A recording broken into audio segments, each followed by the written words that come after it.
Revolt by a group of Russian mercenaries who were headed toward Moscow, but then cut a deal and stood down. An angry Vladimir Putin addressed the Russian people last night, hours after the mercenary leader issued his own message. Our chief foreign correspondent Ian Pannell is tracking it all from Ukraine. Ian, good morning. Yeah, good morning, Whit. I mean, the fallout is still being felt from this mutiny. It was the most serious internal threat to Vladimir Putin. Today, the Russian president thanking security personnel for trying to stop this march on Moscow, in his words, for standing in the path of mutiny.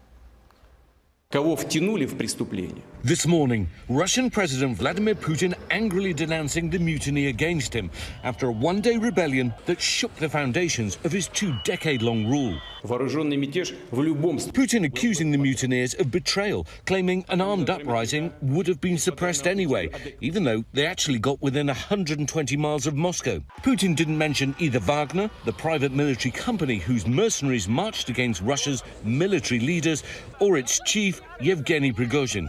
Putin tried to project strength and unity when at the height of the crisis there was neither. He gave the Wagner troops an ultimatum: swear allegiance to your country, go back home, or leave for Belarus. Putin's recorded statement following Prigozhin's first address since the uprising too. The leader of the Wagner private military company saying it was a protest, not a coup, against attempts to dissolve his forces into the regular Russian army, slated to begin next week. Claiming he stopped the advance short of Moscow to avoid shedding Russian blood and that he didn't want to overthrow the Putin government. Putin speaking to military and law enforcement officers in Moscow this morning, thanking them for what he says was stopping a civil war.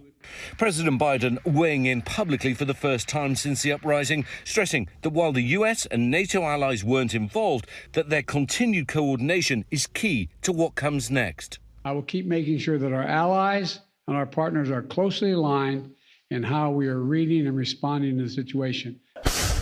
It was the war in Ukraine that brought this conflict in Russia to a head.